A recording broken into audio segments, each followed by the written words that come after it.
Welcome to Behind the Catch Fence. I'm your host, David Hoffman. We're on to episode 74, where we just keep inching closer to 100 episodes.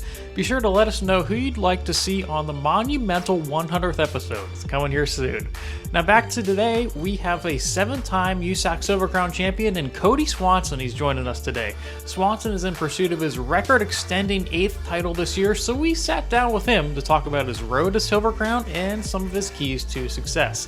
So without further delay, sit back, relax, go grab yourself a snack, and enjoy this episode with Kody Swanson.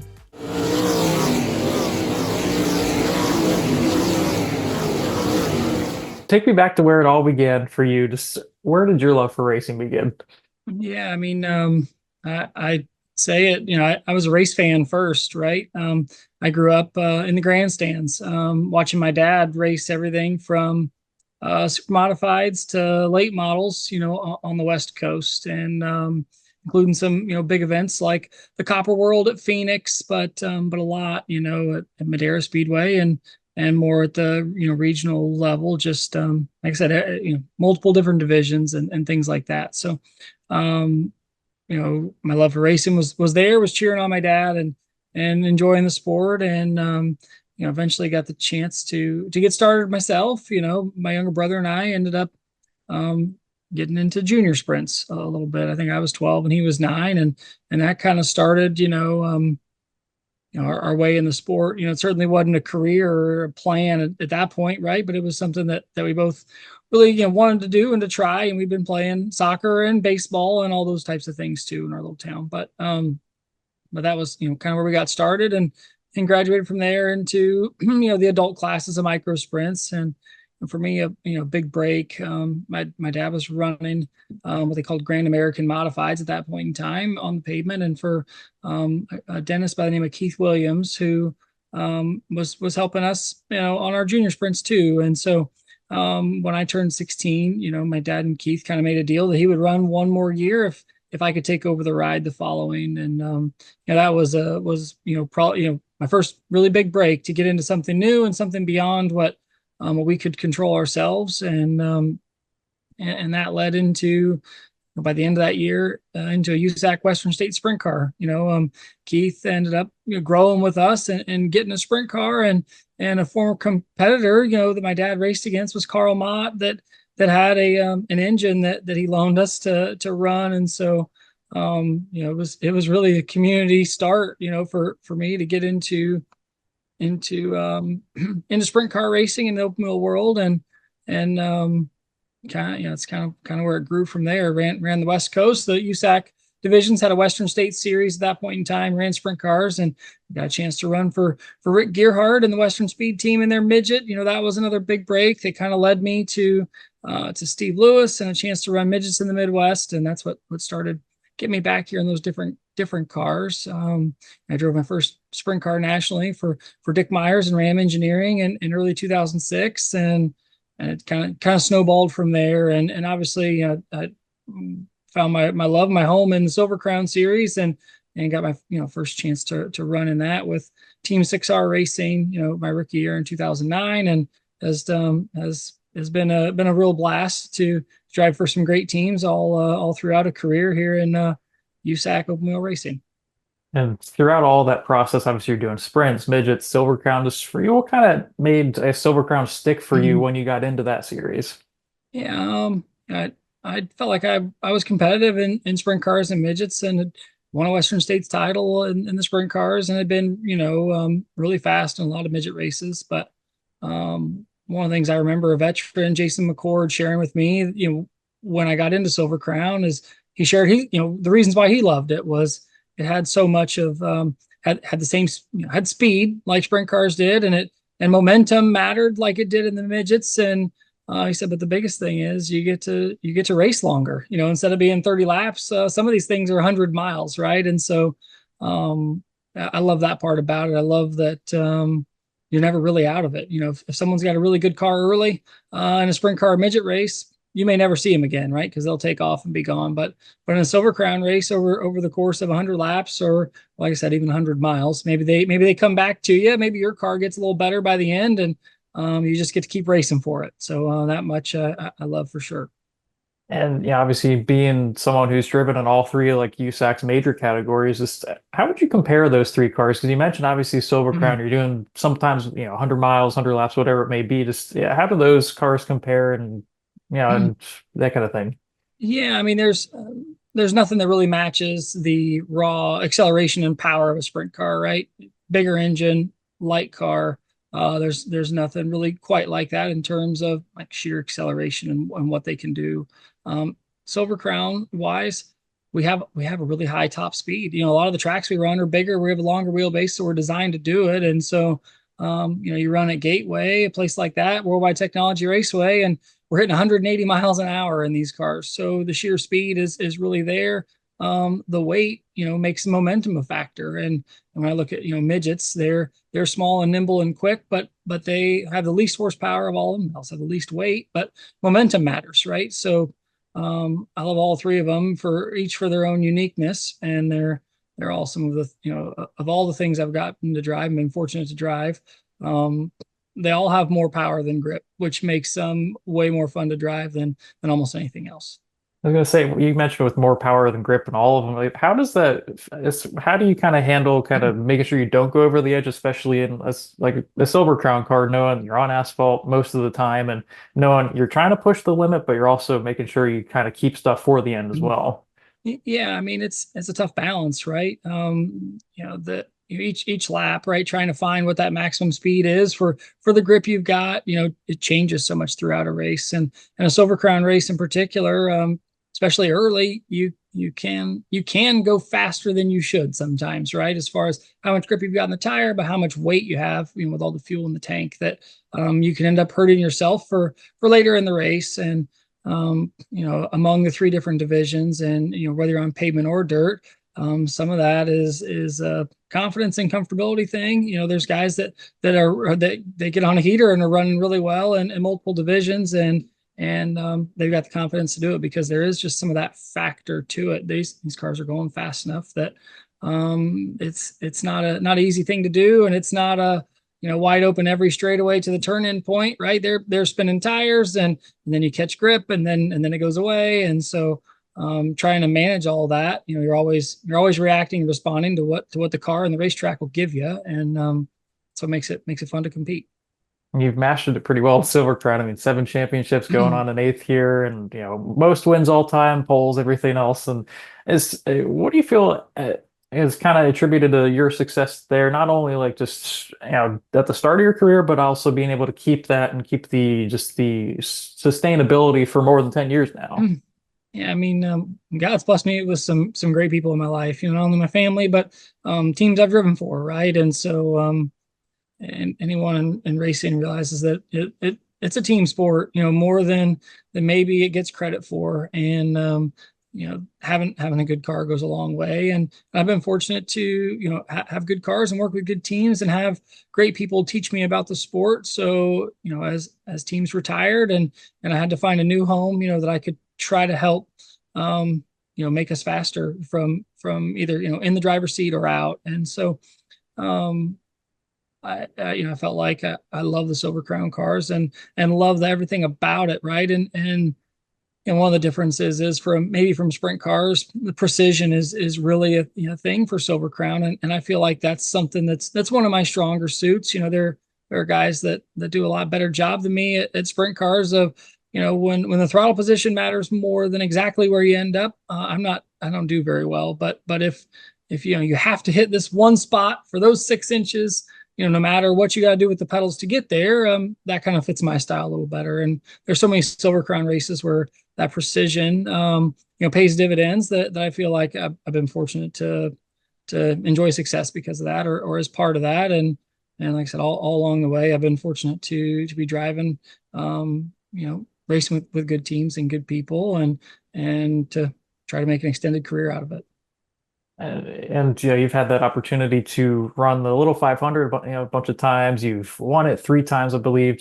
And next year will be the 77th edition of the event, which just shows how important that race is and how prestigious it is. Just from your perspective, what makes that place different, so special, and like just like a unique event that you don't see too often in motorsports in general? Yeah, I mean the little 500. Even when you run sprint cars there at Anderson, and it's not the 500. It's just different, that one event, right? I mean, from the first time I ran it, I remember how much fun it was. One of the things I love about Silver Crown is the races are long and you're never out of it. And a little 500 is like 3 Silver Crown races all wrapped into one. You run your first race to the first pit stop, and then between, you run another Silver Crown race. You have your second mandatory pit stop, and you're running a third one to the finish, right? And so, I think I enjoy that race because there's so much that happens. You want to say, oh, we didn't have the luck this year. I mean, I feel like nobody has the luck. Something happens to somebody in that race. You get in a skirmish, you end up getting, the push truck comes late, or a push truck gets, India hard or different or bad pit stop. The thing is that I love trying to overcome that challenge and to try to be there at the end, no matter what the circumstances are throughout the race. And so, for us, it's pretty unique. A quarter-mile track, we got grandstands all the way around. And so when you're on parade, you've got 33 sprint cars, 11 rows deep, 3 wide, and there's nothing quite like that in itself. And when you give the wave lap, fans are standing up all the way around it, and that's really cool for us. I mean, I imagine it's got to be similar to what NASCAR experiences a place like Bristol, right? And this is our own little version of that, and it makes it fun from the first lap on. And if you're lucky enough to get to the end, it's quite an undertaking just to finish it. And if you're lucky enough to win, it's a great thing to celebrate with your team. It's definitely one of those races that's on the bucket list. I got to go and check it out, cover it. Something that just looks like it literally is what it is, like little 500. It's just so cool to look at. No, you got to make it. There's especially for short track racing, it's got the pageantry leading up to it, but I don't think there's anything quite like that start where you have that many cars on that small of a track. It's pretty neat. We'll have to check it out for sure. What I remember, it's one of the first times I had heard your name was 2021, and you ran the SRX race at Eldora, and obviously that was a pretty big opportunity for you. Finished second to Tony Stewart, which obviously it's hard to beat Tony in anything anywhere. But considering all of that, just having that experience, having that opportunity, just what were some of your takeaways from that? Being able to compete with so many legends of the sport. Yeah, that was really just special time, right? I remember getting a call from Ray Evernham asking me to do it, and when he said Eldora, I thought it was kind of a prank because of all the Silver Crown races we run, Eldora's been one of my toughest, and I knew they were running it at Indianapolis Raceway Park, but they had another great competitor, Bobby Santos, already covered for that one. So if I was going to do it, Eldora was my shot, and so I appreciated the chance to do it, right? And it was a bummer, lost to Tony there late, and was leading and had a late restart that maybe I chose the wrong lane on the restart and just couldn't quite get back up to him. But it was fun to try, and obviously really neat of them to recognize a lot of us grassroots racers as part of all the former champions and legends of the sport. Neat to meet so many of them and to compete against them in that way was really cool. So I know that was a fun opportunity that I'm really thankful to have had in my career. And for you to have that experience, I mean, I'm sure, I guess, how difficult of a task was that to try and adjust to a race car? Because I think they only have, was it 10 minutes of practice or 3 laps or something like that? So how much were you leaning on your experience just on that track and just trying to let yourself kind of adjust to the race car itself? Yeah, I mean, it was definitely different, right? They had let us get a few laps the night before because on race night, you just roll right into heat races, with the TV schedule and all that. So it was really different. But one of the things that was neat is I shook my car down and thought, man, this thing seems really odd. But Kenny Schrader and David Stremme were the 2 test drivers that they hopped in every one of those cars and made sure they were all really pretty even and they willing to hop back in mine and make sure, hey, it felt normal. And it was neat. I've got to meet Kenny some through racing Silver Crown, when he comes and joins us. And obviously he's a former champ and had so much success in all sorts of different kinds of cars, right? So it was neat to talk to him afterward and kind of translate, hey, what was maybe different, maybe what he thought about the car versus what my first takeaway was, and to try to adjust through that and kind of struggled in the heat races, but there in the feature, felt like I kind of found part of the racetrack that helped me get forward. And I'd started deep and think come from ninth up to leading it for a while and battled with, Paul Tracy to get it. And then obviously, lost to Tony on a late restart, but still fun to, I mean, that's one of the things I love about all sorts of racing is trying to figure it out as it changes. And so it was neat to try to figure out a new type of car. And it's always cool to see the crossover and to see just the versatility of like yourself and so many other drivers. And kind of going into these last two questions, and speaking of versatility, I mean, you've done Indy Pro 2000 or something like one of those, like the lower level Yep. road to Indy cars. You've done all sorts of other things on dirt, pavement. What do you feel you still want to check off your bucket list or do a race, or what do you feel is something that you still want to give a shot? Yeah, I mean, I was really fortunate to have made it, to have a career in short track open wheel racing, and as it went, here in Indianapolis, the talk was always historically guys that ran well in Silver Crown cars or ran well on the high banks, would eventually get a shot at Indy, right? And so that was always kind of the buzz, and I've been fortunate to have people reach out and share that interest with me, and so I would love to do that, right? And so that's kind of what spurred the chance on the road to Indy, the Indy Pro 2000 car. In 2020 there was no Indy Lights that year, and so this was the kind of the highest entry level I could get into, and made my first start with a team making their first start in the Pro Series, and we came away with a victory at IRP. So that was really cool. For me, I was trying to at that point prove that I could adapt to something different. It's wildly different, everything from the tires to the steering to the way you sit, right? And so that was something I was trying to, like I said, not prove or even learn for myself.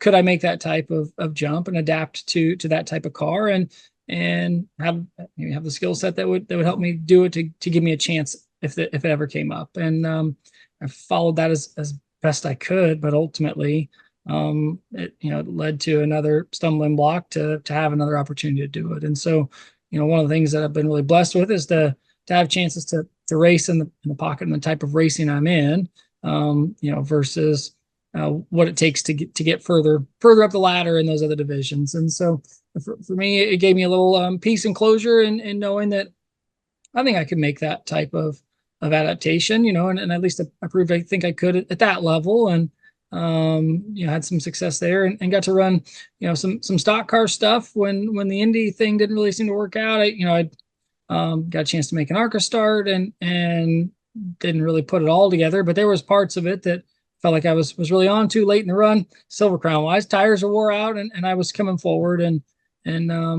got a chance to kind of run some super late models and pro late models, trying to learn those skill sets, and was fortunate to get a chance with Team Platinum and win a pro late model championship at New Smyrna Speed Weeks down there, and some super late model races in the spring and summer of 21. And so for me, it was neat to be able to try to drive each of those different types of cars, and I think show that I could adapt to some different things. And in the meantime, still fortunate to have car owners and teams that I'm excited to work with in USAC racing, everything from the Silver Crown series to kind of the return of pavement midgets with Bertrand Motorsports at places like IRP, and still run some dirt sprint cars a little bit here and there whenever we can find a weekend.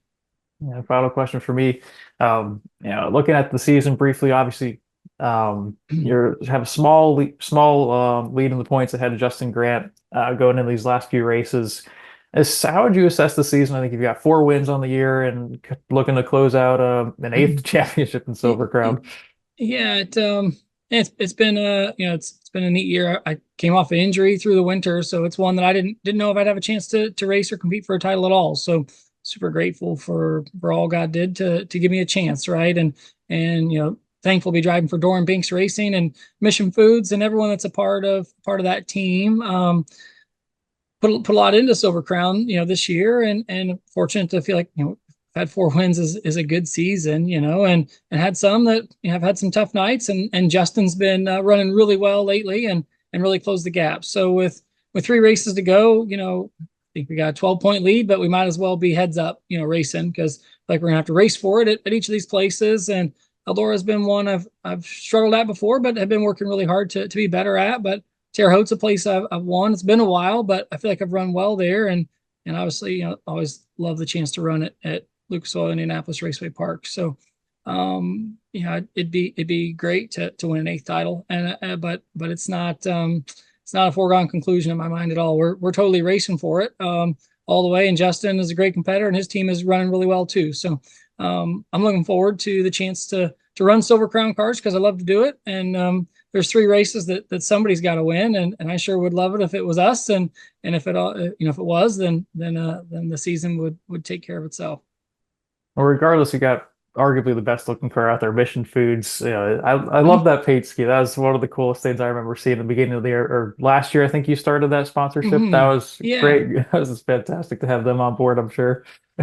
Yeah, no, for sure. It's been great, between them and I got my buddy Ken behind the scenes, kind of helps make it all go round with the Doran Binks team and Wilkie Orthodontics and Glen Farms, right? We've got a lot of great supporters that are part of that to keep us on the road with the Silver Crown Tour and to give us a chance to go out and compete for it.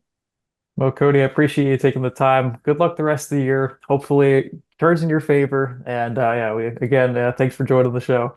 Yep. Hey, thanks. Thanks for having me on. Thanks for your time.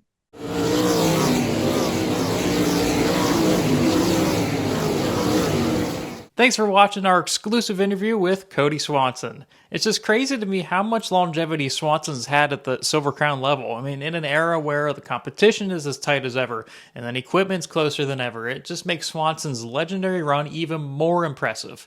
Now, as of this recording, Swanson holds a 27-point lead over Justin Grant with just 2 races left. And that'll be interesting to see how that all plays out, and if Kody can snag championship number 8. Well, that's all the time we have for today's show. Comment below what you thought of today's show. Always love hearing from you guys. And make sure to like and subscribe for more content coming up as well. We have a stacked lineup coming up, so make sure to stay up to date through our Instagram and X page at Behind Catch. Thanks again for watching. Have a great rest of your day. Go enjoy some racing, and I'll catch you guys later.